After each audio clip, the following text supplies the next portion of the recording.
محافظ نے کہا، وہاں کوئی انسان نہیں تھا، حملہ آور ہی ہو سکتے ہیں۔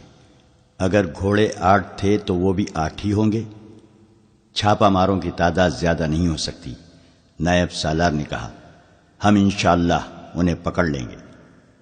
یہ یاد رکھو کہ وہ چھاپا مار ہیں، سلطان ایوبی نے کہا، اور لڑکیاں جاسوس ہیں۔ اگر تم ایک جاسوس یا چھاپا مار کو پکڑ لو تو سمجھ لو کہ تم نے دشمن کے 200 عسکری پکڑ لیے ہیں۔ میں ایک جاسوس کو ہلاک کرنے کے لیے دشمن کے 200 عسکریوں کو چھوڑ سکتا ہوں۔ ایک عورت کسی کا کچھ نہیں بگاڑ سکتی، مگر ایک جاسوس اور تخریب کار عورت اکیلی پورے ملک کا بیڑا غرق کر سکتی ہے۔ یہ لڑکیاں بہت خطرناک ہیں۔ اگر وہ مصر کے اندر رہ گئیں تو تمہارا پورے کا پورا لشکر بیکار ہو جائے گا۔ ایک جاسوس یا جاسوسا کو پکڑنے یا جان سے مارنے کے لیے اپنے 100 سپاہی قربان کر دو۔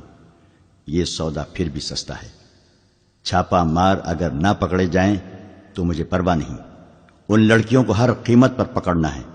ضرورت سمجھو تو تیروں سے انہیں ہلاک کر دو، زندہ نگل کر نہ جائیں۔ 1 گھنٹے کے اندر اندر 20 تیز رفتار سوار روانہ کر دیے گئے۔ ان کا رہنما یہ محافظ تھا اور کمانڈر علی بن سفیان کا ایک نائب زاہدین تھا۔ ان سواروں میں فخر المصری کو علی بن سفیان نے خاص طور پر شامل کیا تھا۔ یہ فخر کی خواہش تھی کہ اسے بالیان اور موبی کے تعاقب کے لیے بھیجا جائے۔ یہ تو نہ علی بن سفیان کو علم تھا نہ فخر المصری کو کہ جن کے تعاقب میں سوار جا رہے ہیں وہ بالیان اور موبی اور ان کے 6 وفادار ساتھی ہیں۔ ادھر سے یہ 20 سوار روانہ ہوئے، جن میں 21واں ان کا کمانڈر تھا۔ ان کا ہدف لڑکیاں تھیں اور انہیں چھوڑا کر لے جانے والے ادھر سے صلیبیوں کے 20 کمانڈر آ رہے تھے، جن میں 21واں ان کا کمانڈر تھا۔ ان کا بھی ہدف یہی لڑکیاں تھیں، مگر ان کی کمزوری یہ تھی کہ وہ پیدل آ رہے تھے۔ دونوں پارٹیوں میں سے کسی کو بھی معلوم نہ تھا کہ جن کے تعاقب میں وہ جا رہے ہیں وہ کہاں ہیں۔ صلیبیوں کی کمانڈو پارٹی اگلے روز سورج غروب ہونے سے کچھ دیر پہلے خاصا فاصلہ طے کر چکی تھی۔ راستہ اوپر چڑھ رہا تھا۔ وہ علاقہ نشیب و فراز کا تھا۔ یہ لوگ بلندی پر گئے تو انہیں دور ایک میدان میں، جہاں کھجور کے بہت سے درختوں کے ساتھ دوسری قسم کے درخت بھی تھے، بے شمار اونٹ کھڑے نظر آئے۔ انہیں بٹھا بٹھا کر ان سے سامان اتارا جا رہا تھا۔ 12-14 گھوڑے بھی تھے۔ ان کے سوار فوجی معلوم ہوتے تھے، باقی تمام شتربان تھے۔ یہ 21 صلیبی رک گئے۔ انہوں نے ایک دوسرے کی طرف دیکھا، جیسے انہیں یقین نہ آ رہا ہو کہ وہ اونٹ اور گھوڑے ہیں۔ یہی ان کی ضرورت تھی۔ ان کے کمانڈر نے پارٹی کو روک لیا اور کہا، ہم سچے دل سے صلیب پر ہاتھ رکھ کر قسم کھا کر آئے ہیں۔ وہ دیکھو صلیب کا کرشمہ، یہ معجزہ ہے۔ خدا نے آسمان سے تمہارے لیے سواری بھیجی ہے۔ تم میں سے جس کے دل میں کسی بھی گناہ کا یا فرض سے کوتاہی کا یا جان بجا کر بھاگنے کا خیال ہے، وہ فوراً نکال دو۔ خدا کا بیٹا جو مظلوموں کا دوست اور ظالموں کا دشمن ہے، تمہاری مدد کے لیے آسمان سے اتر آیا ہے۔ سب کے چہروں پر تھکن کے جو آثار تھے وہ غائب ہو گئے اور چہروں پر رونق آ گئی۔ انہوں نے ابھی اس پہلو پر غور ہی نہیں کیا تھا کہ اتنے بے شمار اونٹوں اور گھوڑوں میں سے جن کے ساتھ اتنے زیادہ شتربان اور فوجی ہیں، وہ اپنی ضرورت کے مطابق جانور کس طرح حاصل کریں گے۔ یہ 100 کے لگ بھگ اونٹوں کا قافلہ تھا جو محاذ پر فوج کے لیے راشن لے جا رہا تھا۔ چونکہ ملک کے اندر دشمن کا کوئی خطرہ نہیں تھا، اس لیے قافلے کی حفاظت کا کوئی خاص اہتمام نہیں کیا گیا تھا۔ صرف 10 گھوڑ سوار ساتھ بھیج دیے گئے تھے۔ شتربان نہتے تھے۔ ابھی چھاپا مار اور شپقوں مارنے والے میدان میں نہیں آئے تھے۔ صلیبیوں کے یہ 21 آدمی پہلے چھاپا مار تھے، یا اس سے پہلے صلاح الدین نے شپقوں کا وہ طریقہ آزمایا تھا جس میں تھوڑے سے سواروں نے سوڈانیوں کی فوج کے عقبی حصے پر حملہ کیا اور غائب ہو گئے تھے۔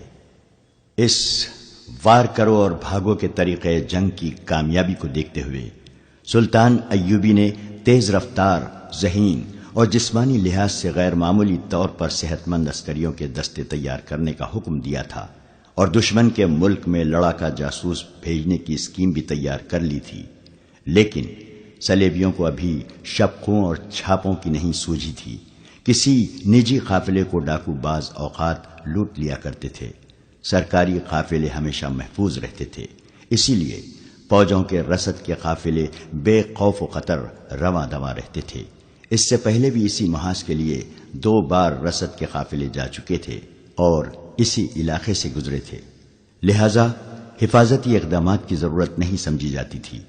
یہ قافلہ بھی خطروں سے بے پرواہ محاذ کو جا رہا تھا اور رات کے لیے یہاں پڑاؤ کر رہا تھا۔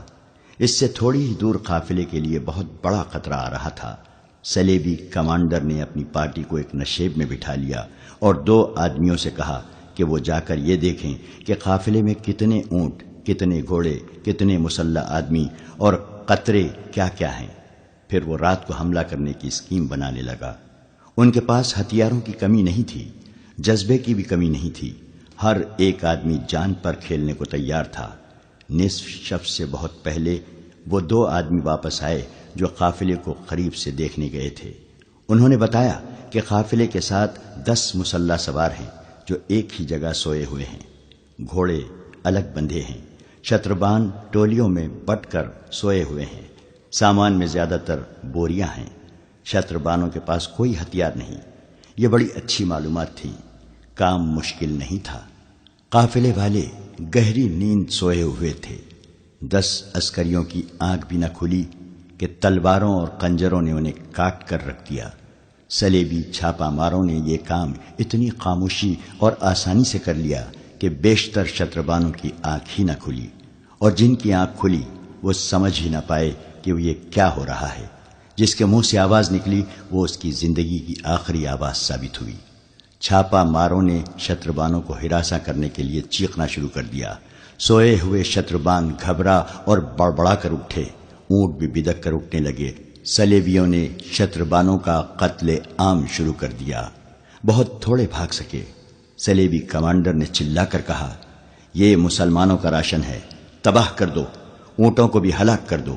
انہوں نے اونٹوں کے پیٹوں میں تلواریں گھونپنی شروع کر دیں۔ اونٹوں کے واویلے سے رات کانپنے لگی۔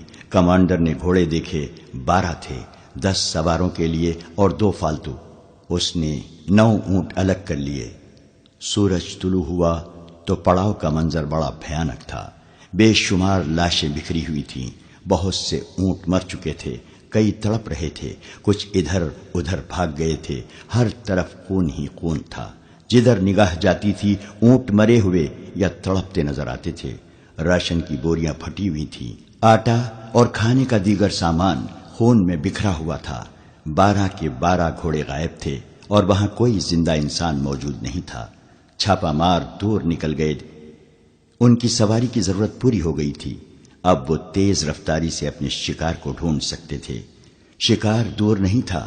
بالیان کا دماغ پہلے ہی موبی کے حسن و جوانی اور شراب نے معاوف کر رکھا تھا۔ اب اس کے پاس 7 حسین اور جوان لڑکیاں تھیں۔ وہ خطروں کو بھول ہی گیا۔ موبی اسے بار بار کہتی تھی کہ اتنا زیادہ کہیں رکنا ٹھیک نہیں، جتنی جلدی ہو سکے سمندر تک پہنچنے کی کوشش کرو، ہمارا تعاقب ہو رہا ہے۔ مگر بالیان بے فکر بادشاہوں کی طرح قہقہا لگا کر اس کی بات سنی انسنی کر دیتا تھا۔ لڑکیوں کو جس رات آزاد کرایا گیا تھا اس سے اگلی رات وہ ایک جگہ رکے ہوئے تھے۔ بالیان نے موبی سے کہا کہ ہم 7 مرد ہیں اور تم 7 لڑکیاں ہو۔ میرے ان 6 دوستوں نے میرا ساتھ بڑی دیانتداری سے دیا ہے۔ میں ان کی موجودگی میں تمہارے ساتھ رنگ رلیاں مناتا رہا، پھر بھی وہ نہیں بولے۔ اب میں انہیں انعام دینا چاہتا ہوں۔ تم ایک ایک لڑکی میرے ایک ایک دوست کے حوالے کر دو اور انہیں کہو کہ یہ تمہاری وفاداری کا تحفہ ہے۔ یہ نہیں ہو سکتا، موبی نے غصے سے کہا۔ ہم فاحشہ نہیں ہیں، میری مجبوری تھی کہ میں تمہارے ہاتھ میں کھلونا بنی رہی۔ یہ لڑکیاں تمہاری خریدی ہوئی لونڈیاں نہیں ہیں۔ میں نے تمہیں کسی قیمت پر بھی شریف لڑکی نہیں سمجھا۔ بالیان نے شاہانہ جلال سے کہا، تم سب ہمارے لیے اپنے جسموں کا تحفہ لائی ہو۔ یہ لڑکیاں معلوم نہیں کتنے مردوں کے ساتھ کھیل چکی ہیں، ان میں ایک بھی مریم نہیں۔ ہم اپنا فرض پورا کرنے کے لیے جسموں کا تحفہ دیتی ہیں۔ موبی نے کہا، ہم عیاشی کے لیے مردوں کے پاس نہیں جاتی، ہمیں ہماری قوم اور ہمارے مذہب نے ایک فرض سونپا ہے۔ اس فرض کی ادائیگی کے لیے ہم اپنا جسم، اپنا حسن، اپنی عصمت کو ہتھیار کے طور پر استعمال کرتی ہیں۔ ہمارا فرض پورا ہو چکا ہے، اب تم جو کہہ رہے ہو یہ عیاشی ہے جو ہمیں منظور نہیں۔ جس روز ہم عیاشی میں الجھ گئیں اس روز سے سلیب کا زوال شروع ہو جائے گا، سلیب ٹوٹ جائے گی۔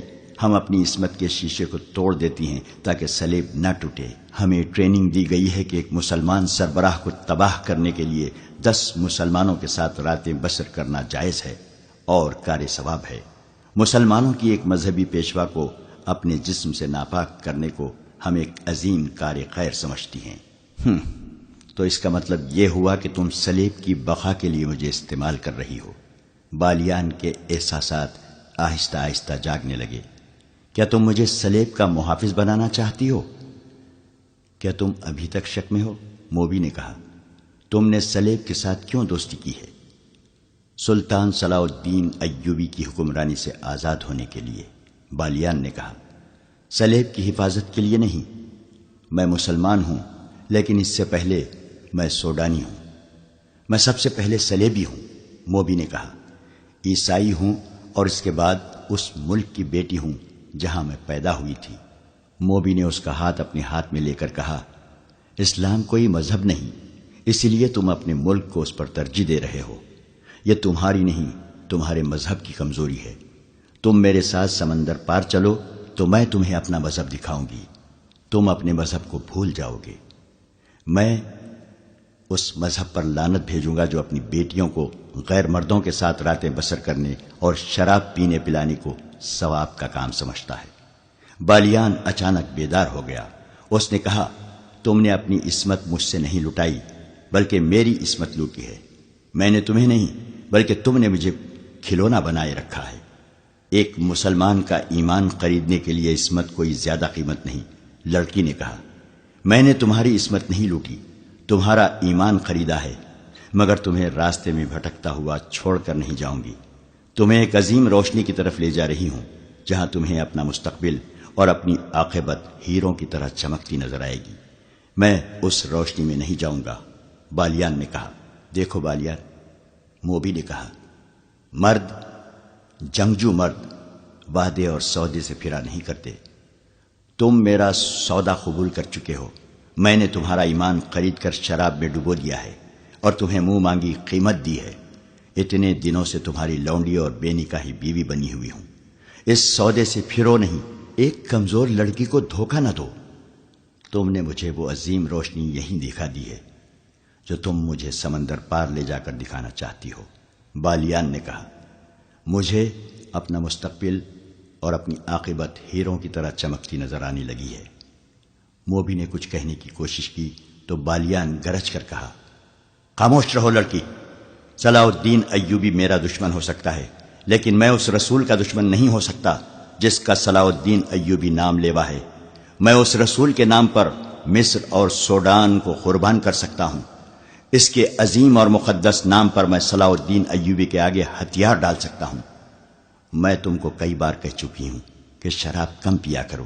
موبی نے کہا، ایک شراب دوسرے رات بھر جاگنا اور میرے جسم کے ساتھ کھیلتے رہنا۔ دیکھو تمہارا دماغ بالکل بیکار ہو گیا ہے۔ تم یہ بھی بھول گئے کہ میں تمہاری بیوی ہوں۔ میں کسی فاحشہ سلیبی کا خاوند نہیں ہو سکتا۔ اس کی نظر شراب کی بوتل پر پڑی۔ اس نے بوتل اٹھا کر پرے پھینک دی اور اٹھ کھڑا ہوا۔ اس نے اپنے دوستوں کو بلا لیا۔ وہ دوڑتے آئے۔ اس نے کہا، یہ لڑکیاں اور یہ لڑکی بھی تمہاری قیدی ہیں، انہیں واپس قاہرہ لے چلو۔ قاہرہ؟ ایک نے حیران ہو کر کہا، آپ قاہرہ جانا چاہتے ہیں؟ ہاں، اس نے کہا، قاہرہ۔ حیران ہونے کی ضرورت نہیں، اس ریگزار میں کب تک بھٹکتے رہیں گے؟ کہاں جائیں گے؟ چلو گھوڑوں پر زینے کسو اور ہر لڑکی کو ایک ایک گھوڑے کی پیٹھ پر باندھ کر لے چلو۔ صحرا میں اونٹ کا سفر بے آواز پا ہوتا ہے۔ گھوڑوں کے ٹاپوؤں کی ہلکی ہلکی آوازیں سنائی دیتی ہیں، لیکن اونٹ کے پاؤں خدا نے ایسے بنائے ہیں کہ ہلکی سی آواز بھی پیدا نہیں ہوتی۔ بالیان جس وقت موبی کے ساتھ باتیں کر رہا تھا اسے محسوس تک نہ ہوا کہ ایک اونٹ ایک چھوٹے سے ریتیلے ٹیلے کے اونٹ میں کھڑا ان دونوں کو اور 6 لڑکیوں کو اور 6 آدمیوں کو دیکھ رہا ہے۔ وہ سلیبی کمانڈو پارٹی کا ایک آدمی تھا۔ اس پارٹی کا کمانڈر عقل مند آدمی تھا۔ بالیان کے ڈیرے سے تقریباً نصف میل دور اس نے پڑاؤ کیا تھا۔ اس کے وہم و گمان میں بھی نہ تھا کہ اس کا شکار اس سے نصف میل دور ہے۔ اس نے فوجی دانش مندی سے کام لیتے ہوئے رات کو 3 آدمیوں کو یہ ڈیوٹی دے دی تھی کہ وہ اونٹوں پر سوار ہو کر دور دور تک گھوم آئیں اور جہاں انہیں کوئی خطرہ یا کام کی کوئی چیز نظر آئے آ کر اطلاع دیں۔ اس کام کے لیے اونٹ ہی موزوں سواری تھی، کیونکہ اس کے پاؤں کی آواز نہیں ہوتی۔ تینوں سوار مختلف سمتوں کو چلے گئے تھے۔ یہ سارا علاقہ ایسا تھا کہ پڑاؤ کے لیے نہایت اچھا تھا، اس لیے کمانڈر نے سوچا تھا کہ یہاں کسی اور نے بھی ڈیرے ڈال رکھے ہوں گے۔ ایک شتر سوار کو روشنی سی نظر آئی تو وہ اس طرف چل پڑا۔ یہ ایک چھوٹی سی مشل تھی جو بالیان کے عارضی کیمپ میں جل رہی تھی۔ شتر سوار آگے گیا تو ایک ٹیلے کے پیچھے ہو گیا۔ یہ اتنا ہی اونچا تھا کہ اونٹ پر سوار ہو کر آگے دیکھتا جا سکتا تھا۔ اونٹ اور سوار اس کے پیچھے چھپ گئے تھے۔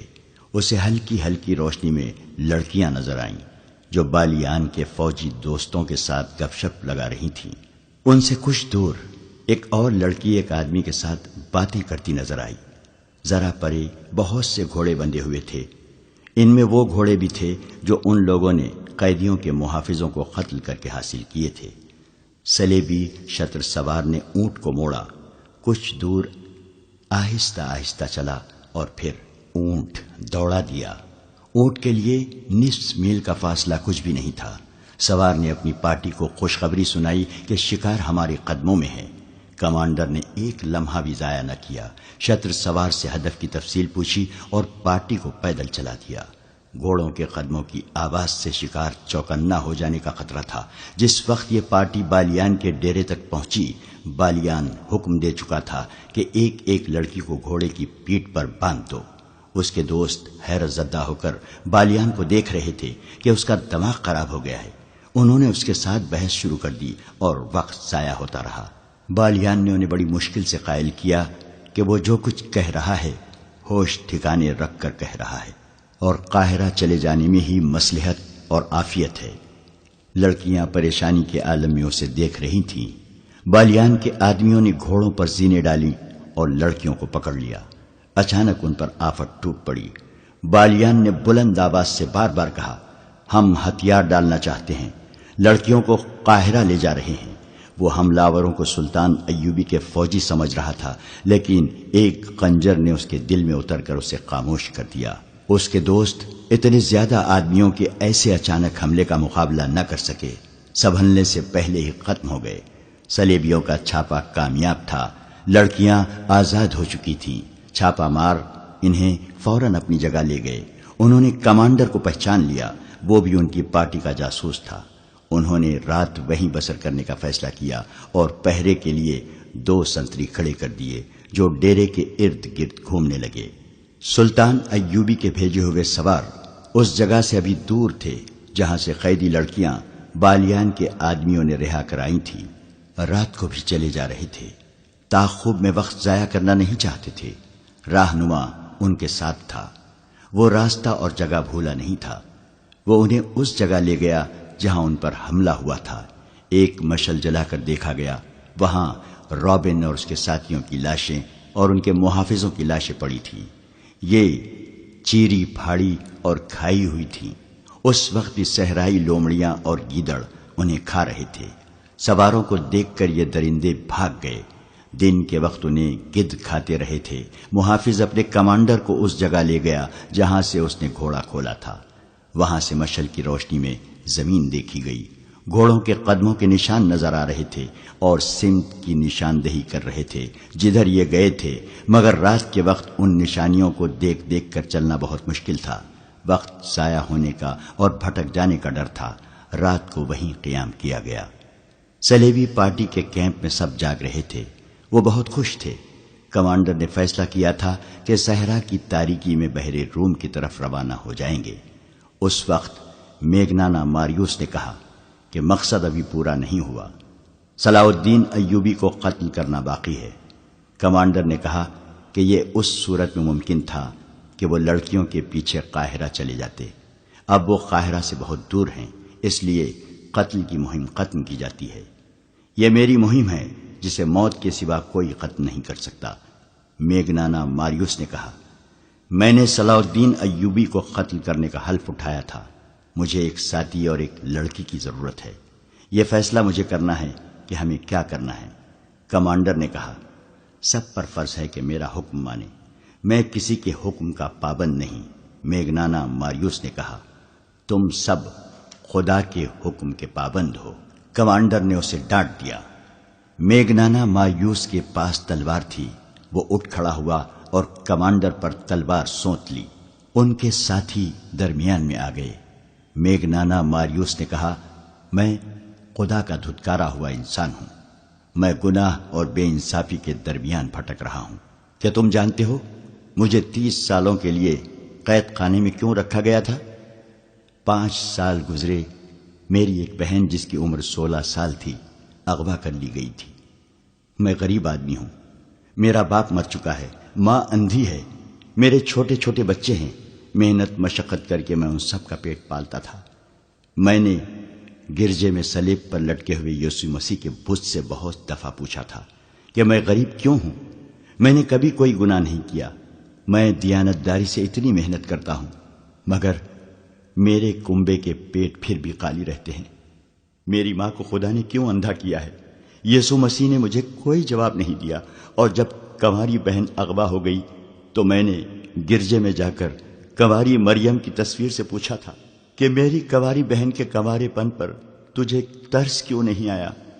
وہ معصوم تھی، اس پر خدا نے یہ ظلم کیا تھا کہ اسے خوبصورتی دے دی تھی۔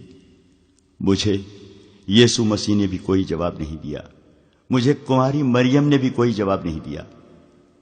ایک روز مجھے ایک بہت ہی امیر آدمی کے نوکر نے بتایا کہ تمہاری بہن اس امیر آدمی کے گھر میں ہے۔ وہ عیاش آدمی ہے، کنواریوں کو اغوا کراتا ہے، تھوڑے دن اس کے ساتھ کھیلتا ہے اور انہیں کہیں غائب کر دیتا ہے، لیکن وہ آدمی بادشاہ کے دربار میں بیٹھتا ہے، لوگ اس کی عزت کرتے ہیں۔ بادشاہ نے اسے رتبے کی تلوار دی ہے۔ گناہ گار ہوتے ہوئے خدا اس پر خوش ہے، دنیا کا قانون اس کے ہاتھ میں ہے۔ میں اس کے گھر گیا اور اپنی بہن واپس مانگی۔ اس نے مجھے دھکے دے کر اپنے محل سے نکال دیا۔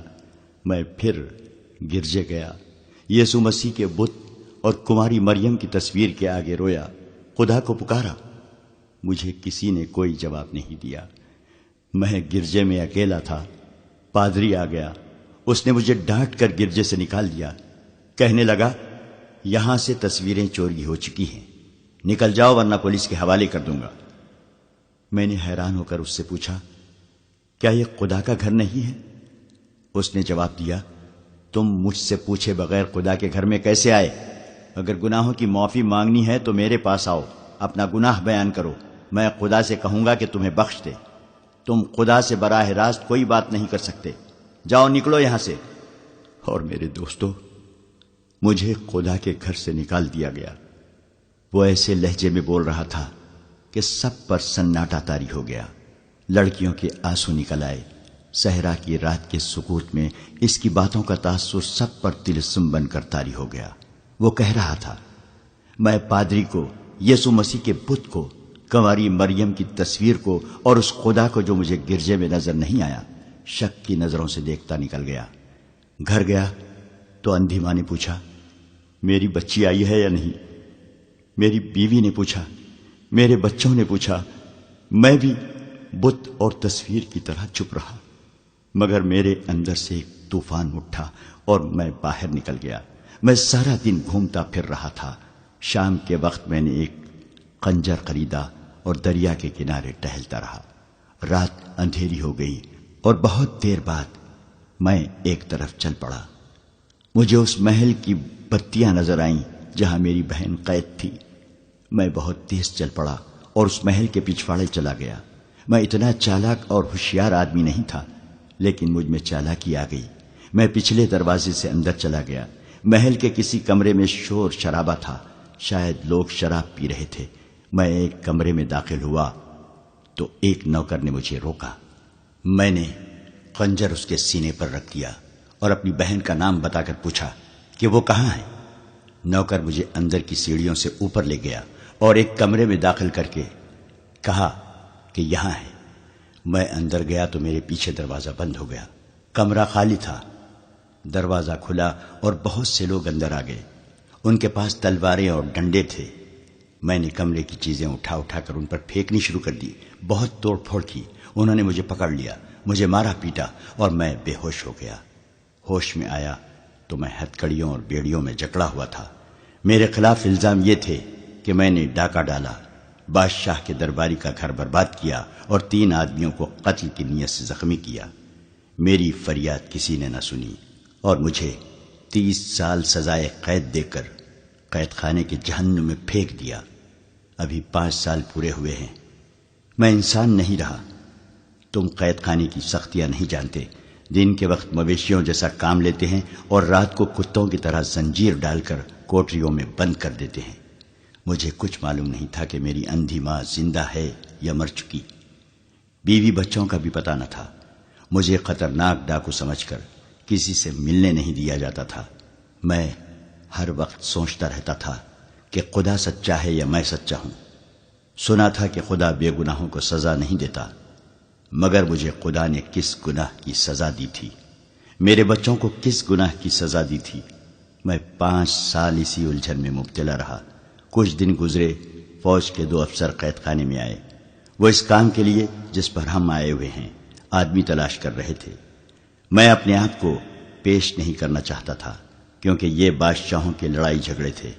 مجھے کسی بادشاہ کے ساتھ دلچسپی نہیں تھی، لیکن میں نے جب سنا کہ چند ایک عیسائی لڑکیوں کو مسلمانوں کی قید سے آزاد کرانا ہے تو میرے دل میں اپنی بہن کا خیال آ گیا۔ ہمیں بتایا گیا تھا کہ مسلمان قابل نفرت قوم ہیں۔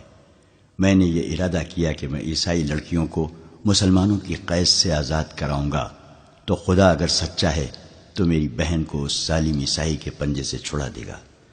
پھر فوجی افسروں نے کہا کہ ایک مسلمان بادشاہ کو قتل کرنا ہے تو میں نے اسے جزا کا کام سمجھا اور اپنے آپ کو پیش کر دیا، مگر شرط یہ رکھی کہ مجھے اتنی رقم دی جائے جو میں اپنے کنبے کو دے سکوں۔ انہوں نے رقم دینے کا وعدہ کیا اور یہ بھی کہا کہ اگر تم سمندر پار مارے گئے تو تمہارے کنبے کو اتنی زیادہ رقم دی جائے گی کہ ساری عمر کے لیے وہ کسی کے محتاج نہیں رہیں گے۔ اس نے اپنے ساتھیوں کی طرف اشارہ کر کے کہا، یہ 2 میرے ساتھ قید خانے میں تھے، انہوں نے بھی اپنے آپ کو پیش کر دیا۔ ہم سے سینکڑوں باتیں پوچھی گئیں۔ ہم تینوں نے انہیں یقین دلایا کہ ہم اپنی قوم اور اپنے مذہب کو دھوکہ نہیں دیں گے۔ میں نے دراصل اپنے کنبے کے لیے اپنی جان فروخت کر دی ہے۔ قید خانے سے نکالنے سے پہلے ایک پادری نے ہمیں بتایا کہ مسلمانوں کا قتل تمام گناہ بخشوا دیتا ہے، اور عیسائی لڑکیوں کو مسلمانوں کی قید سے آزاد کراؤ گے تو سیدھے جنت میں جاؤ گے۔ میں نے پادری سے پوچھا کہ خدا کہاں ہے؟ اس نے جو جواب دیا اس سے میری تسلی نہ ہوئی۔ میں نے صلیب پر ہاتھ رکھ کر حلف اٹھایا۔ ہمیں باہر نکالا گیا، مجھے میرے گھر لے گئے۔ میرے گھر والوں کو انہوں نے بہت سی رقم دی۔ میں مطمئن ہو گیا۔ اب میرے دوستو، مجھے اپنا حلف پورا کرنا ہے۔ میں دیکھنا چاہتا ہوں کہ میرا خدا کہاں ہے۔ کیا ایک مسلمان بادشاہ کو قتل کر کے خدا نظر آ جائے گا؟ تم پاگل ہو، کمانڈر نے کہا۔ تم نے جتنی باتیں کی ہیں ان میں مجھے عقل کی ذرا سی بھی بو نہیں آتی۔ اس نے بڑی اچھی بات کی ہے۔ اس کے ایک ساتھی نے کہا، میں اس کا ساتھ دوں گا۔ مجھے ایک لڑکی کی ضرورت ہے۔ میگنانا ماریوس نے لڑکیوں کی طرف دیکھ کر کہا، میں لڑکی کی جان اور عزت کا ذمہ دار ہوں۔ لڑکی کے بغیر میں صلاح الدین ایوبی تک نہیں پہنچ سکوں گا۔ میں جب سے آیا ہوں سوچ رہا ہوں کہ صلاح الدین ایوبی کے ساتھ تنہائی میں کس طرح مل سکتا ہوں۔ موبی اٹھ کر اس کے ساتھ جا کھڑی ہوئی اور بولی، میں اس کے ساتھ جاؤں گی۔ ہم تمہیں بڑی مشکل سے آزاد کرا کے لائے ہیں موبی، کمانڈر نے کہا۔ میں تمہیں ایسے خطرناک مہم پر جانے کی اجازت نہیں دے سکتا۔ مجھے اپنی عصمت کا انتقام لینا ہے۔ موبی نے کہا، میں صلاح الدین ایوبی کی خوابگاہ میں آسانی سے داخل ہو سکتی ہوں۔ مجھے معلوم ہے کہ مسلمان کا رتبہ جتنا اونچا ہوتا ہے وہ خوبصورت لڑکیوں کا اتنا ہی زیادہ شیدائی ہو جاتا ہے۔ صلاح الدین ایوبی کو محسوس تک نہ ہوگا کہ وہ اپنی زندگی میں آخری لڑکی دیکھ رہا ہے۔ بہت دیر کے بعد بحث تکرار کے بعد میگنانا ماریوس اپنے ایک ساتھی اور موبی کے ساتھ اپنی پارٹی سے رخصت ہوا۔ سب نے انہیں دعاؤں کے ساتھ الوداع کہا۔ انہوں نے 2 اونٹ لیے، ایک پر موبی سوار ہوئی اور دوسروں پر دونوں مرد۔ ان کے پاس مصر کے سکے تھے اور سونے کی اشرفیاں بھی۔ دونوں مردوں نے چوغے اوڑھ لیے تھے۔ میگنانا ماریوس کی داڑھی خاصی لمبی ہو گئی تھی۔ قید خانے میں دھوپ میں مشقت کر کر کے اس کا رنگ اٹلی کے باشندوں کی طرح گورا نہیں رہا تھا، بلکہ سیاہی مائل ہو گیا تھا۔ اس سے اس پر یہ شک نہیں کیا جا سکتا تھا کہ وہ یورپی ہے۔ بھیس بدلنے کے لیے انہیں کپڑے دے کر بھیجا گیا تھا، مگر ایک رکاوٹ تھی جس کا بظاہر کوئی علاج نہیں تھا۔ وہ یہ کہ میگنانا ماریوس اٹلی کی زبان کے سوا اور کوئی زبان نہیں جانتا تھا۔ موبی مصر کی زبان بول سکتی تھی۔ دوسرا جو آدمی ان کے ساتھ گیا تھا وہ بھی مصر کی زبان نہیں جانتا تھا۔ انہیں اس کا کوئی علاج کرنا تھا۔ وہ رات کو ہی چل پڑے۔ موبی راستے سے واقف ہو چکی تھی، وہ قاہرہ سے ہی آئی تھی۔ میگنانا ماریوس نے اس پر بھی ایک چوغا ڈال دیا اور اس کے سر پر دوپٹے کی طرح چادر اڑا دی۔ صبح کی روشنی میں سلطان ایوبی کے ان سواروں کا دستہ جو ان کے تعاقب میں گیا تھا گھوڑوں کے کھرے دیکھ کر روانہ ہو گیا۔ یہ بہت سے گھوڑوں کے نشان تھے جو چھپ ہی نہیں سکتے تھے۔ صبح سے پہلے صلیبیوں کی پارٹی لڑکیوں کو ساتھ لے کر چل پڑی۔ ان کی رفتار خاصی تیز تھی۔ ان کے تعاقب میں جانے والوں کا سفر رک گیا کیونکہ رات کے وقت وہ زمین کو نہیں دیکھ سکتے تھے، مگر صلیبیوں نے سفر جاری رکھا۔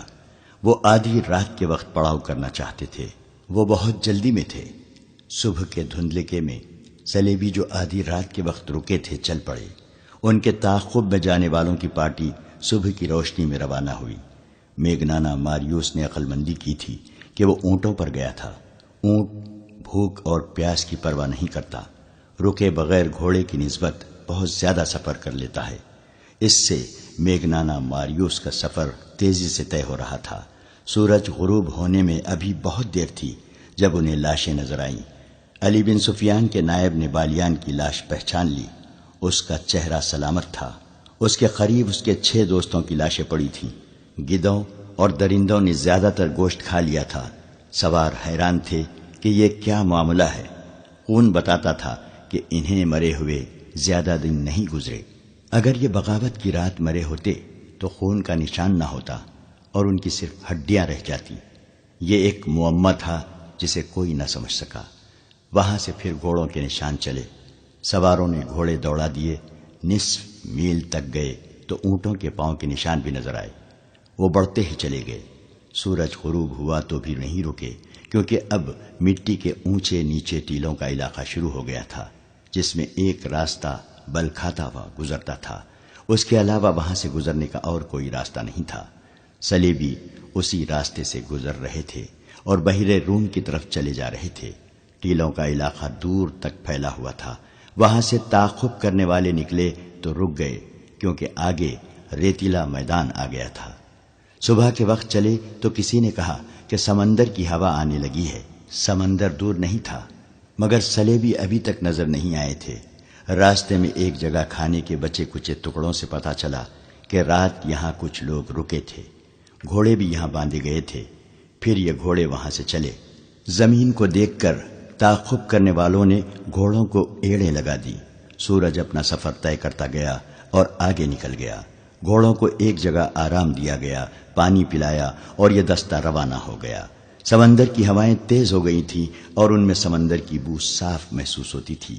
پھر ساحل کی چٹانی نظر آنے لگی۔ زمین بتا رہی تھی کہ گھوڑے آگے آگے جا رہے ہیں اور یہ بے شمار گھوڑے ہیں۔ ساحل کی چٹانیں گھوڑوں کی رفتار سے قریب آ رہی تھیں۔ تعاقب کرنے والوں کو ایک چٹان پر 2 آدمی نظر آئے۔ وہ اس طرف دیکھ رہے تھے۔ وہ تیزی سے سمندر کی طرف اتر گئے۔ گھوڑے اور تیز ہو گئے۔ چٹانوں کے قریب گئے تو انہیں گھوڑے روکنے پڑے کیونکہ کئی جگہوں سے چٹانوں کے پیچھے جایا جا سکتا تھا۔ ایک آدمی کو چٹان پر چڑھ کر آگے دیکھنے کو بھیجا گیا۔ وہ آدمی گھوڑے سے اتر کر دوڑتا گیا اور ایک چٹان پر چڑھنے لگا۔ اوپر جا کر اس نے لیٹ کر دوسری طرف دیکھا اور پیچھے ہٹایا۔ وہیں سے اس نے سواروں کو اشارہ کیا کہ پیدل آؤ۔ سوار گھوڑوں سے اترے اور دوڑتے ہوئے چٹان تک گئے۔ سب سے پہلے علی بن سفیان کا نائب اوپر گیا. اس نے آگے دیکھا اور دوڑ کر نیچے اترا. اس نے اپنے دستے کو بکھیر دیا اور انہیں مختلف جگہوں پر جانے کو کہا. دوسری طرف گھوڑوں کے ہنہنانے کی آوازیں آ رہی تھیں. سلیبی وہاں موجود تھے. یہ وہ جگہ تھی جہاں سمندر چٹانوں کو کاٹ کر اندر آ جاتا تھا. اس پارٹی نے اپنی کشتی وہاں باندھ دی تھی. وہ گھوڑوں سے اتر کر کشتی میں سوار ہو رہے تھے. کشتی بہت بڑی تھی. لڑکیاں کشتی میں سوار ہو چکی تھیں. گھوڑے چھوڑ دیے گئے تھے. اچانک ان پر تیر برسنے لگے. تمام کو ہلاک نہیں کرنا تھا، انہیں زندہ پکڑنا تھا. بہت سے کشتی میں کود گئے اور کشتی کے چپو مارنے لگے. پیچھے جو رہ گئے وہ تیروں کا نشانہ بن گئے تھے. کشتی میں جانے والوں کو للکارا گیا مگر وہ نہ رکے. وہاں سمندر گہرا تھا. کشتی آہستہ آہستہ جا رہی تھی. ادھر سے اشاروں پر تیر اندازوں نے کشتی پر تیر برسا دیے. چپوؤں کی حرکت بند ہو گئی. تیروں کی دوسری باڑ گئی. پھر تیسری اور چوتھی باڑ لاشوں میں پیوست ہو گئی. ان میں اب کوئی بھی زندہ نہ تھا. کشتی وہیں ڈولنے لگی. سمندر کی موجیں ساحل کی طرف آتی اور چٹانوں سے ٹکرا کر واپس چلی جاتی تھیں. ذرا سی دیر میں کشتی ساحل پر واپس آ گئی. سواروں نے نیچے جا کر کشتی پکڑ لی. وہاں صرف لاشیں تھیں. لڑکیاں بھی مر چکی تھیں. بعض کو 2 تیر لگے تھے. کشتی کو باندھ دیا گیا اور سواروں کا دستہ محاذ کی طرف روانہ ہو گیا. کیمپ دور نہیں تھا. میگنانا ماریوس قاہرہ کی ایک سرائے میں قیام پذیر تھا. اس سرائے کا ایک حصہ عام اور کمتر مسافروں کے لیے تھا اور دوسرا حصہ عمرہ اور اونچی حیثیت کے مسافروں کے لیے. اس حصے میں دولت مند تاجر بھی قیام کیا کرتے تھے. ان کے لیے شراب اور ناچنے گانے والیوں کا بھی انتظام کیا جاتا تھا. میگنانا ماریوس اسی خاص حصے میں ٹھہرا. موبی کو اس نے اپنی بیوی بتایا اور اپنے ساتھی کو معتمد ملازم. موبی کی خوبصورتی اور جوانی نے سرائے والوں پر میگنانا ماریوس کا رعب طاری کر دیا. ایسی حسین اور جوان بیوی کسی بڑے دولت مند ہی کی ہو سکتی تھی. سرائے والوں نے اس کی طرف خصوصی توجہ دی. موبی نے اپنے آپ کو مسلمان ظاہر کر کے صلاح الدین ایوبی کے گھر اور دفتر کے متعلق معلومات حاصل کر لی. اس نے یہ بھی معلوم کر لیا کہ سلطان ایوبی نے سوڈانیوں کو معافی دے دی ہے اور سوڈانی فوج توڑ دی ہے. اسے یہ بھی پتا چل گیا کہ سوڈانی سالاروں اور کمانداروں وغیرہ کے حرم خالی کر دیے گئے ہیں اور یہ بھی کہ انہیں زرعی زمینیں دی جا رہی ہیں. یہ میگنانا ماریوس کی غیر معمولی دلیری تھی یا غیر معمولی حماقت کہ وہ اس ملک کی زبان تک نہیں جانتا تھا، پھر بھی اتنے خطرناک مشن پر آ گیا تھا. اسے اس قسم کے قتل کی اور اتنے بڑے رتبے کے انسان تک رسائی حاصل کرنے کی کوئی ٹریننگ نہیں دی گئی تھی. وہ ذہنی لحاظ سے انتشار اور قلفشار کا مریض تھا. پھر بھی وہ صلاح الدین ایوبی کو قتل کرنے آیا جس کے ارد گرد محافظوں کا پورا دستہ موجود رہتا تھا. اس کے دستے کے کمانڈر نے اس سے کہا تھا کہ تم پاگل ہو. تم نے جتنی باتیں کی ہیں ان میں مجھے ذرا سی بھی عقل کی بو نہیں آئی. بظاہر میگنانا ماریوس پاگل ہی تھا. یہ ایک تاریخی حقیقت ہے کہ بڑے آدمیوں کو قتل کرنے والے عموماً پاگل ہوتے ہیں. اگر پاگل نہیں تو ان کے ذہنی توازن میں کچھ نہ کچھ گڑبڑ ضرور ہوتی ہے. یہی کیفیت اٹلی کے اس سزا یافتہ آدمی کی تھی. اس کے پاس ایک ہتھیار ایسا تھا جو ڈھال کا کام بھی دے سکتا تھا. یہ تھی موبی. موبی مصر کی صرف زبان ہی نہیں جانتی تھی بلکہ اسے اور اس کی مری ہوئی 6 ساتھی لڑکیوں کو مصری اور عربی، مسلمانوں کے رہن سہن، تہذیب و تمدن اور دیگر معاشرتی اونچ نیچ کے متعلق لمبے عرصے کے لیے ٹریننگ دی گئی تھی. وہ مسلمان مردوں کی نفسیات سے بھی واقف تھی، اداکاری کی ماہر تھی اور سب سے بڑی خوبی یہ کہ وہ مردوں کو انگلیوں پر نچانا اور بوقت ضرورت اپنا پورا جسم ننگا کر کے کسی مرد کو پیش کرنا بھی جانتی تھی. یہ تو کوئی بھی نہیں بتا سکتا کہ بند کمرے میں میگنانا ماریوس، موبی اور ان کے ساتھی نے کیا باتیں کی اور کیا منصوبہ بنایا. البتہ ایسا ثبوت پرانی تحریروں میں ملتا ہے کہ 3-4 روز سرائے میں قیام کے بعد میگنانا ماریوس باہر نکلا تو اس کی داڑھی دھلی دھلائی تھی. اس کے چہرے کا رنگ سوڈانیوں کی طرح گہرا بادامی تھا جو مصنوعی ہو سکتا تھا لیکن مصنوعی لگتا نہیں تھا. اس نے معمولی قسم کا چوغا اور سر پر معمولی قسم کا رومال اور امامہ باندھ رکھا تھا۔ موبی سر سے پاؤں تک سیاہ برقع نما لبادے میں تھی اور اس کے چہرے پر باریک نقاب اس طرح پڑا تھا کہ ہونٹ اور تھوڑی ڈھکی ہوئی تھی۔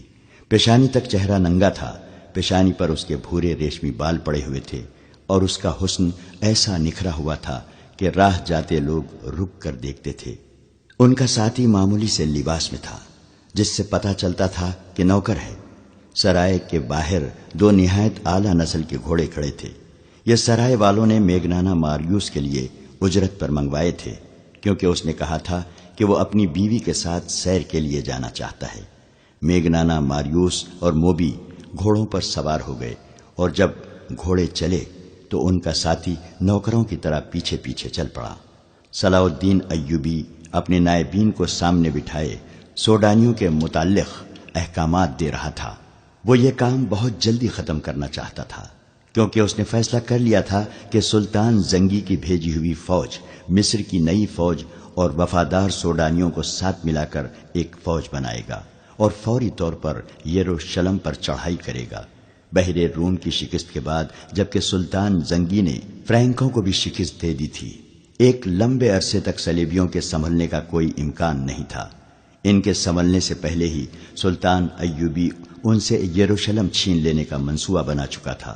اس سے پہلے وہ سوڈانیوں کو زمینوں پر آباد کر دینا چاہتا تھا تاکہ کھیتی باڑی میں الجھ جائیں اور ان کی بغاوت کا امکان نہ رہے۔ نئی فوج کی تنظیم نو اور ہزارہ سوڈانیوں کو زمینوں پر آباد کرنے کا کام آسان نہیں تھا۔ ان دونوں کاموں میں خطرہ یہ تھا کہ سلطان ایوبی کی فوج اور اپنی انتظامیہ میں ایسے اعلیٰ افسر موجود تھے جو اسے مصر کی امارت کے سربراہ کی حیثیت سے نہیں دیکھ سکتے تھے۔ سوڈانیوں کی فوج کو توڑ کر بھی سلطان ایوبی نے اپنے خلاف خطرہ پیدا کر لیا تھا۔ اس فوج کے چند ایک اعلیٰ حکام زندہ تھے، انہوں نے سلطان کی اطاعت قبول کر لی تھی، مگر علی بن سفیان کی انٹیلیجنس بتا رہی تھی کہ بغاوت کی راکھ میں ابھی بھی چنگاریاں موجود ہیں۔ انٹیلیجنس کی رپورٹ یہ بھی تھی کہ ان باغی سربراہوں کو اپنی شکست کا اتنا افسوس نہیں جتنا صلیبیوں کی شکست کا غم ہے، کیونکہ وہ بغاوت دب جانے کے بعد بھی صلیبیوں سے مدد لینا چاہتے تھے، اور مصر کی انتظامیہ اور فوج کے 2-3 اعلیٰ حکام کو سوڈانیوں کی شکست کا افسوس تھا، کیونکہ وہ آس لگائے بیٹھے تھے کہ سلطان صلاح الدین ایوبی مارا جائے گا یا بھاگ جائے گا۔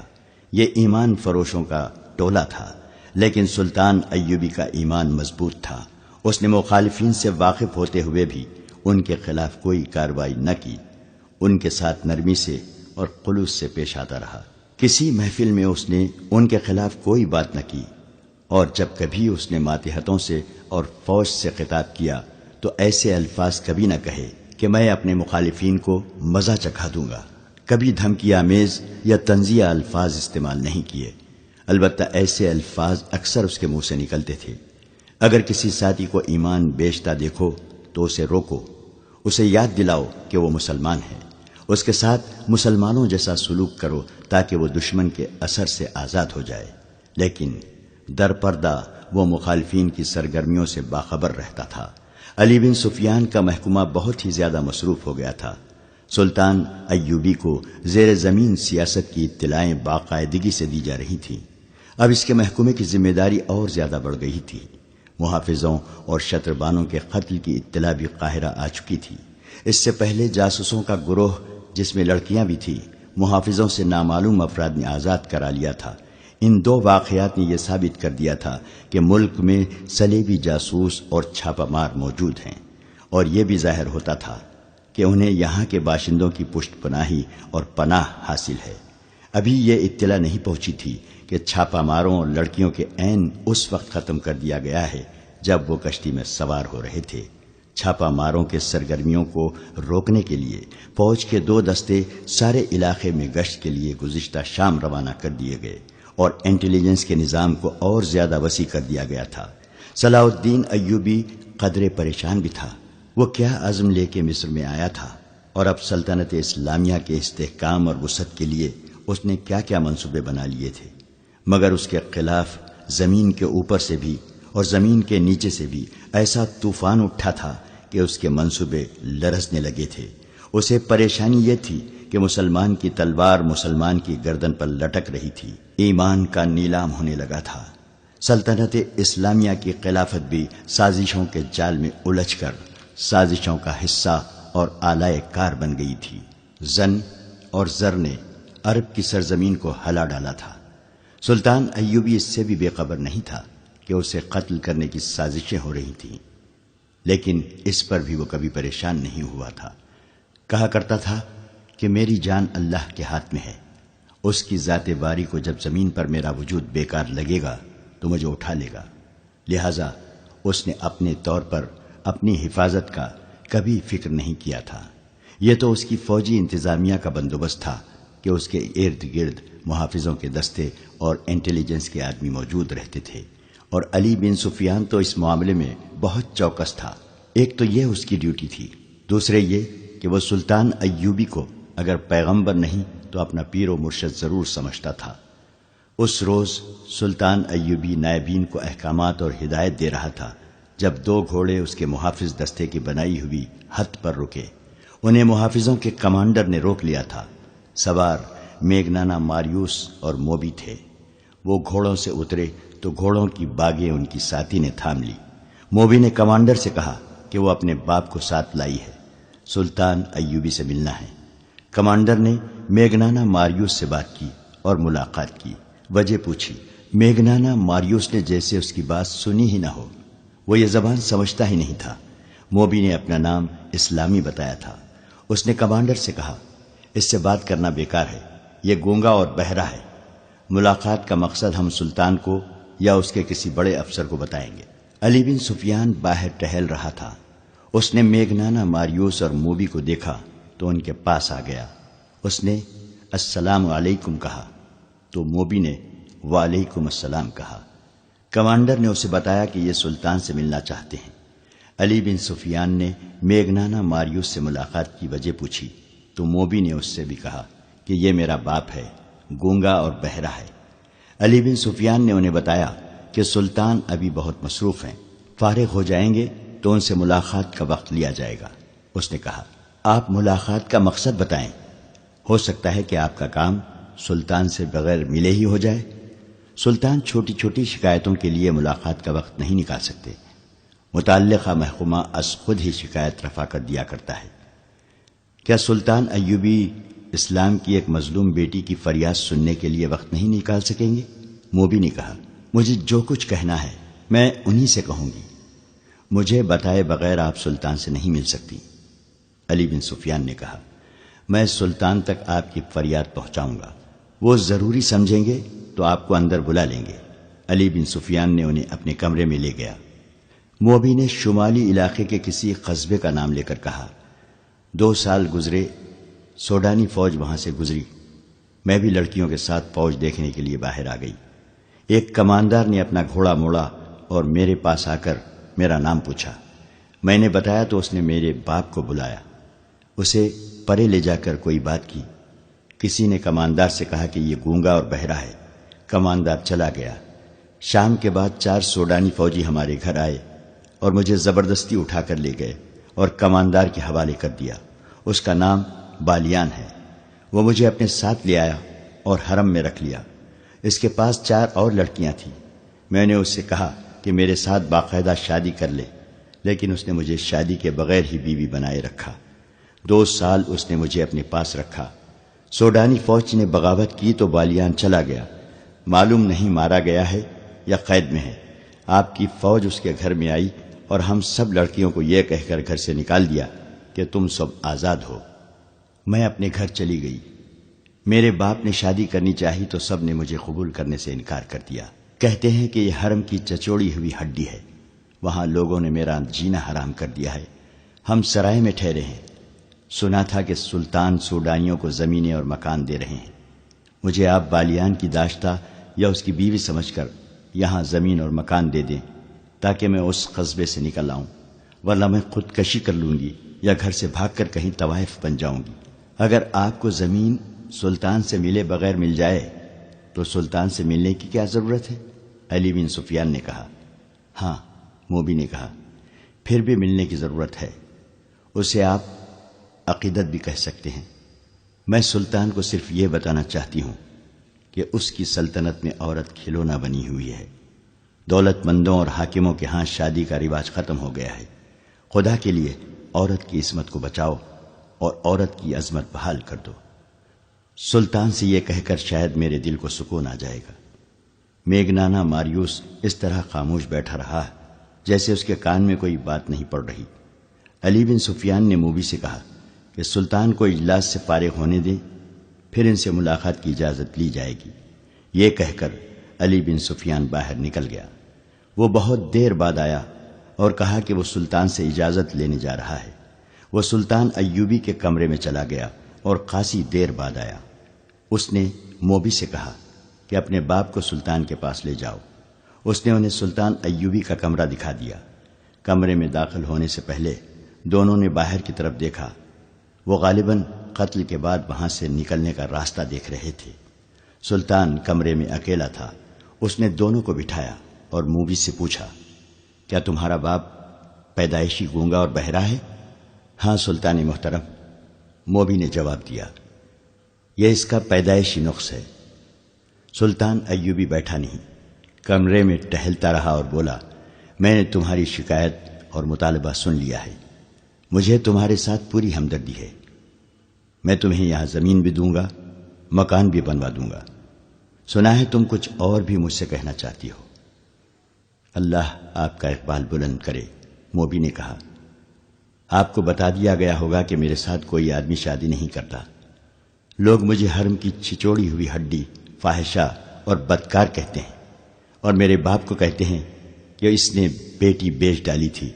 آپ مجھے زمین اور مکان تو دے دیں گے، لیکن مجھے ایک قابن کی ضرورت ہے جو میری عزت کی رکھوالی کرے۔ اس نے جھجک کر کہا، میں ایسی بات کہنے کی جرت نہیں کر سکتی، لیکن اپنی ماں کی عرضداشت آپ تک پہنچانا چاہتی ہوں۔ یہ آپ اگر میری شادی نہیں کرا سکتے تو مجھے اپنے حرم میں رکھ لیں۔ آپ میری عمر، میری شکل و صورت اور میرا جسم دیکھیں۔ کیا میں آپ کے قابل نہیں ہوں؟ یہ کہہ کر اس نے میگنانا ماریوس کے کندھے پر ہاتھ رکھ کر دوسرا ہاتھ اپنے سینے پر رکھا اور سلطان ایوبی کی طرف اشارہ کیا۔ یہ اشارہ شاید پہلے سے طے شدہ تھا۔ میگنانا ماریوس نے دونوں ہاتھ جوڑ کر سلطان ایوبی کی طرف کیے اور پھر موبی کے ہاتھ پکڑ کر سلطان ایوبی کی طرف بڑھائے، جیسے وہ یہ کہہ رہا تھا کہ میری بیٹی کو قبول کر لو، میرا کوئی حرم نہیں لڑکی۔ سلطان ایوبی نے کہا، میں ملک سے حرم، قہبہ خانے اور شراب ختم کر رہا ہوں۔ بات کرتے کرتے اس نے اپنی جیب سے ایک سکہ نکالا اور ہاتھ میں اچھالنے لگا۔ اس نے کہا، میں عورت کی عزت کا محافظ بننا چاہتا ہوں۔ یہ کہتے کہتے وہ دونوں کی پیٹھ پیچھے چلا گیا اور سکہ ہاتھ سے گرا دیا۔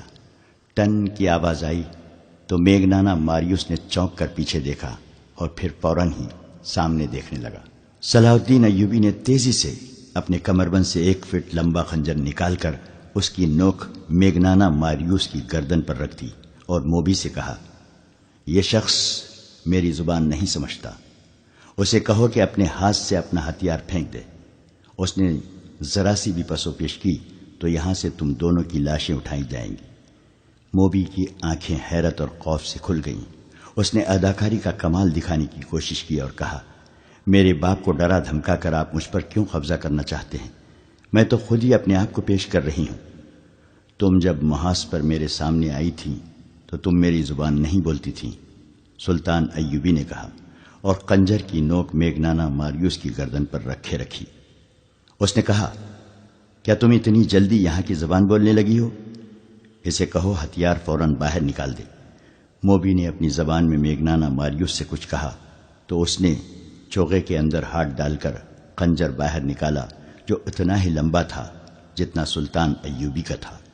سلطان نے اس کے ہاتھ سے خنجر لے لیا اور اپنا خنجر اس کی گردن سے ہٹا کر کہا، باقی 6 لڑکیاں کہاں ہیں؟ آپ نے مجھے پہچاننے میں غلطی کی ہے، موبی نے کانپتی ہوئی آواز میں کہا، میرے ساتھ اور کوئی لڑکی نہیں ہے۔ آپ کون سی 6 لڑکیوں کی بات کر رہے ہیں؟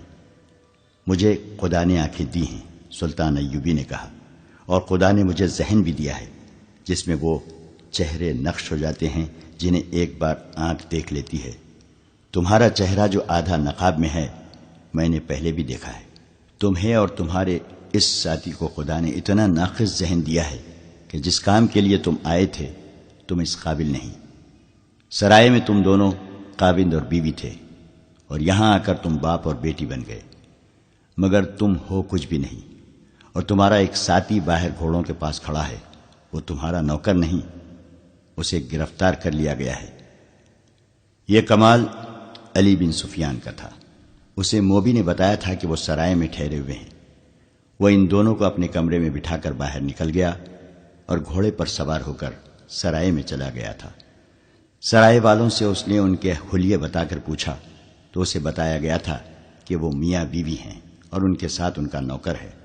اسے یہ بھی بتایا گیا کہ انہوں نے بازار سے کچھ کپڑے بھی خریدے تھے جن میں لڑکی کا برقع نما چوغا اور جوتے بھی تھے۔ انہوں نے علی بن سفیان سے کہا تھا کہ وہ میاں بیوی ہیں۔ اس نے اور کوئی تفتیش نہیں کی۔ ان کے کمرے کا تالا توڑ کر ان کے سامان کی تلاشی لی۔ اس سے چند ایسی اشیاء برآمد ہوئیں جنہوں نے شک کو یقین میں بدل دیا۔ علی بن سفیان سمجھ گیا کہ سلطان ایوبی سے ان کا تنہائی میں ملنے کا مطلب کیا ہو سکتا ہے۔ اس نے ان کے گھوڑے دیکھے تھے، اعلیٰ نسل کے تیز رفتار گھوڑے تھے۔ سرائے والے سے ان گھوڑوں کے متعلق پوچھا گیا تو اس نے بتایا کہ یہ تینوں مسافر اونٹوں پر آئے تھے اور یہ گھوڑے لڑکی نے یہ کہہ کر منگوائے تھے کہ نہایت اچھے ہوں اور تیز رفتار ہوں۔ سرائے والوں نے یہ بھی بتایا تھا کہ لڑکی کا خاوند گونگا ہے اور نوکر بھی گونگا معلوم ہوتا ہے، وہ کسی سے بات نہیں کرتا۔ دراصل وہ بھی یہاں کی زبان نہیں جانتا تھا۔ علی بن سفیان نے واپس آ کر دیکھا کہ اجلاس ختم ہو گیا ہے تو وہ سلطان ایوبی کے پاس چلا گیا، اسے ان کے متعلق بتایا اور وہ کہانی بھی سنائی جو لڑکی نے اسے سنائی تھی۔ پھر سرائے سے جو معلومات اس نے حاصل کی تھیں اور ان کے سامان سے جو مشکوک چیزیں برآمد کی تھیں وہ دکھائیں اور اپنی رائے یہ دی کہ آپ کو قتل کرنے آئے ہیں، آپ سے تنہائی میں ملنا چاہتے ہیں۔ انہوں نے یہ منصوبہ بنایا ہوگا کہ آپ کو قتل کر کے نکل جائیں گے۔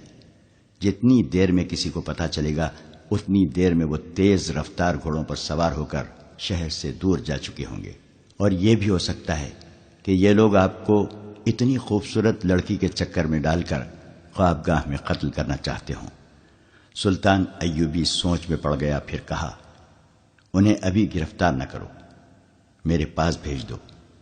علی بن سفیان نے انہیں اندر بھیج دیا اور خود سلطان کے کمرے کے دروازے کے ساتھ لگا کھڑا رہا۔ اس نے محافظ دستے کے کمانڈر کو بلا کر کہا، ان دونوں گھوڑوں کو اپنے گھوڑوں کے ساتھ باندھ دو اور زینے اتار دو، اور ان کے ساتھ جو آدمی ہے اسے اپنی حراست میں بٹھا لو، اس کی تلاشی لو، اس کے کپڑوں کے اندر خنجر ہوگا، وہ اس سے لے لو۔ ان احکام پر عمل ہو گیا۔ میگنانا ماریوس کا ساتھی گرفتار ہو گیا، اس سے ایک خنجر برآمد ہوا، گھوڑوں پر بھی قبضہ کر لیا گیا، اور جب انہیں سلطان ایوبی کے کمرے میں داخل کیا گیا تو باتوں باتوں میں سلطان نے ایک سکہ فرش پر پھینک کر یقین کر لیا کہ یہ شخص بہرا نہیں۔ سکے کی آواز پر اس نے فوراً پیچھے مڑ کر دیکھا تھا۔ صلاح الدین ایوبی نے لڑکی سے کہا، اسے کہو کہ میری جان صلیبیوں کے خدا کے ہاتھ میں نہیں، میرے اپنی خدا کے ہاتھ میں ہے۔ موبی نے اپنی زبان میں میگنانا ماریوس سے بات کی تو اس نے چونک کر کچھ کہا۔ موبی نے سلطان ایوبی سے کہا، یہ کہتا ہے کیا آپ کا خدا کوئی اور ہے، اور کیا مسلمان بھی خدا کو مانتے ہیں؟ اس سے کہو کہ مسلمان اس خدا کو مانتے ہیں جو سچا ہے اور سچے عقیدے والوں کو عزیز رکھتا ہے۔ سلطان ایوبی نے کہا، مجھے کسی نے بتایا ہے کہ تم دونوں مجھے قتل کرنے آئے ہو۔ میرے خدا نے، اگر تمہارا خدا سچا ہوتا تو تمہارا خنجر مجھے ہلاک کر چکا ہوتا۔ میرے خدا نے تمہارا خنجر میرے ہاتھ میں دے دیا ہے۔ اس نے ایک تلوار کہیں سے نکالی اور چند اور اشیاء انہیں دکھا کر کہا، یہ تلوار اور یہ چیزیں تمہاری ہیں، یہ تمہارے ساتھ سمندر پار سے آئی ہیں، تم سے پہلے یہ مجھ تک پہنچ گئی ہیں۔ میگنانا ماریوس حیرت سے اٹھ کھڑا ہوا، اس کی آنکھیں ابھل کر باہر آ گئیں۔ جتنی باتیں ہوئیں وہ موبی کی وساست سے ہوئیں۔ میگنانا ماریوس نے بولنا شروع کر دیا اور وہ صرف اپنی زبان بولتا سمجھتا تھا۔ خدا کے متعلق یہ باتیں سن کر اس نے کہا، یہ شخص سچے عقیدے کا معلوم ہوتا ہے۔ میں اس کی جان لینے آیا تھا، لیکن اب میری جان اس کے ہاتھ میں ہے۔ اسے کہو کہ تمہارے سینے میں ایک خدا ہے، وہ مجھے دکھائے۔ میں اس خدا کو دیکھنا چاہتا ہوں جس نے اسے اشارہ دیا ہے کہ ہم اسے قتل کرنے آئے ہیں۔ سلطان ایوبی کے پاس اتنی لمبی چوڑی باتوں کا وقت نہیں تھا۔ اسے چاہیے تھا کہ ان دونوں کو جلاد کے حوالے کر دیتا، لیکن اس نے دیکھا کہ یہ شخص بھٹکا ہوا معلوم ہوتا ہے۔ اگر یہ پاگل نہیں تو یہ ذہنی طور پر گمراہ ضرور ہے۔ چنانچہ اس نے اس کے ساتھ دوستانہ انداز سے باتیں شروع کر دیں۔ اس دوران علی بن سفیان اندر آ گیا۔ وہ دیکھنا چاہتا تھا کہ سلطان خیریت سے تو ہے۔ سلطان ایوبی نے مسکرا کر کہا، سب ٹھیک ہے علی، میں نے ان سے خنجر لے لیا ہے۔ علی بن سفیان سکون کی آہ بھر کر باہر چلا گیا۔ میگنانا ماریوس نے کہا، بیشتر اس کے کہ سلطان میری گردن تن سے جدا کر دے، میں اپنی زندگی کی کہانی سنانے کی مہلت چاہتا ہوں۔